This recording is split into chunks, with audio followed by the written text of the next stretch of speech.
After a lengthy and historic vote for Speaker of the House, the 118th Congress is now underway, and Republicans will have control of the House for at least the next 2 years. And with that, there's a lot lawmakers hope to get accomplished. Among them is Congressman Jeff Duncan, who represents South Carolina's District 3. Now, that includes Anderson, Greenville, and Pickens counties, and he just introduced 10 pieces of legislation that cover a wide range of issues. So for more on that, we want to bring in Congressman Duncan himself. So, Congressman, thank you so much for joining us here this evening.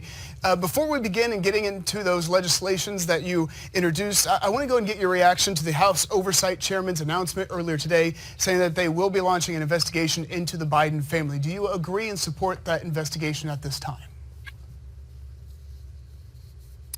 Yeah, I mean, we know from the Hunter Biden laptop issue and some ties to China with the Biden family that we should do an investigation and just see how deep and how far that goes. So I applaud Jamie Comer and, of course, Jim Jordan on the Judiciary Committee looking into these things.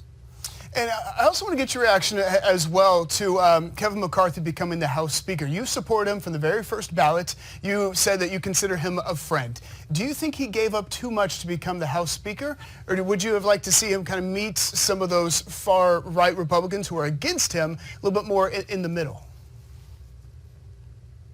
Well, first off, I'm a House Freedom Caucus member and was involved in some of the negotiations from really the November election all the way through last week. So I may not have been one of the 20. I felt like Kevin McCarthy had really negotiated long, and we've gotten a lot of concessions. And when you get 90% of what you are negotiating, you probably ought to take that deal.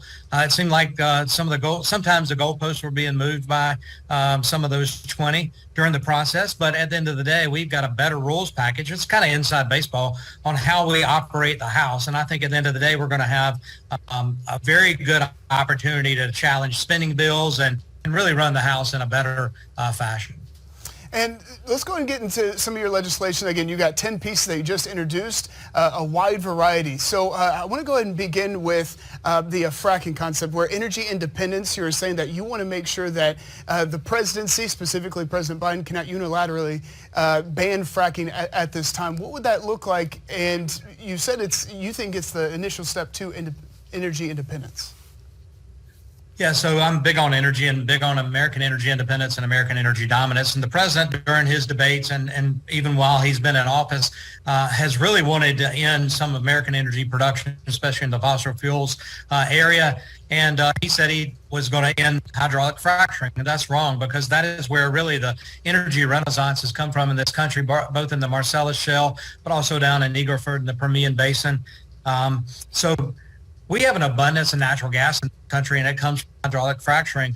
It's not that we can not only provide energy for Americans, we can also export natural gas to other countries to improve the lives of so many people around the world. We shouldn't end hydraulic fracturing. That technology has been around for 50 plus years. It's safe, it's proven. Regardless of what Hollywood wants to tell you, it is, and it can help us become energy secure and also a net exporter to help our friends and allies. And do you think there's a bit of a catch-22 with this measure, in the sense where we saw President Biden tap into the National Reserve to lower gas prices there as well? So when it comes to fracking, that energy production here in America, how necessary is it at this time when it comes to gas prices? Well, it shows the hypocrisy. They don't want to end the use of fossil fuels, because he not only started taking oil reserves out of the SPR, but he also flew 11,000 miles to Saudi Arabia to try to talk the OPEC cartel into increasing production so that we could buy more oil from a foreign source versus producing here at home. I like American jobs, like American energy independence, like American energy dominance, and I think that it shows the hypocrisy of the Biden administration of wanting to continue to use fossil fuels, but just have them produced somewhere else. That's wrong. Let's produce them here at home. We have the resources. We can provide those resources to Americans, and in a cheap, more sustainable fashion, and that's what we should do. And there was one bill, looking over the list of your proposals, there was one bill that really stuck out, and it was banning the import of childlike sex dolls. Now, when that came across the screen and reading about that, that stood out is because you do one quick Google search, you can see that there were several discoveries of those when individuals were arrested in regards of child sex crimes. So authorities found a lot of those dolls there at those homes. So is that an issue that you've seen in South Carolina, especially hearing from law enforcement constituents here in this state? Well, we're importing these childlike sex dolls from China.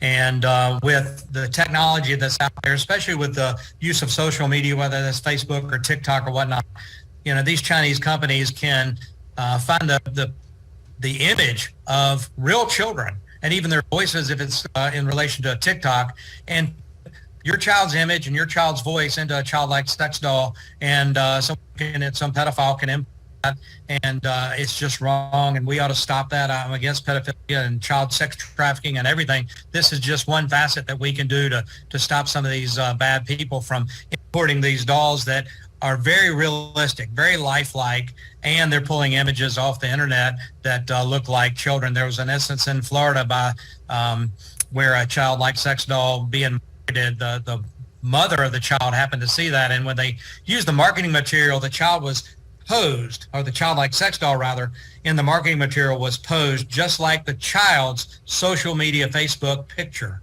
And it's just, it's sick and it's wrong, and we're going to try to stop it. And it's one of those things, too, you wrote as well that it passed unanimously in the House in the 115th Congress, and then it stopped from there. Why is this not something that's already banned in America? Because, as you mentioned as well, that it's illegal in Australia and illegal in Great Britain. Yeah, Neil, what's interesting is I can't get a single Democrat to co-sponsor this legislation, and I've tried for multiple Congresses now. And I talked to David Cicilline from up in Rhode Island about a month ago, and he has some interest in possibly co-sponsoring it. He didn't know about the issue. So we're going to look for some Democrat co-sponsors and continue to try to get Judiciary Committee to bring this up. Means Committee to bring this up because it is a import, so it'll deal with that sort of thing. Okay. All right, Congressman Duncan, thank you so much. A terrifying situation there when it comes to something like that, something you don't really think of. So, we'll see how that bill progresses there in this new Congress. Congressman, thank you so much. Absolutely. Thank you. God bless.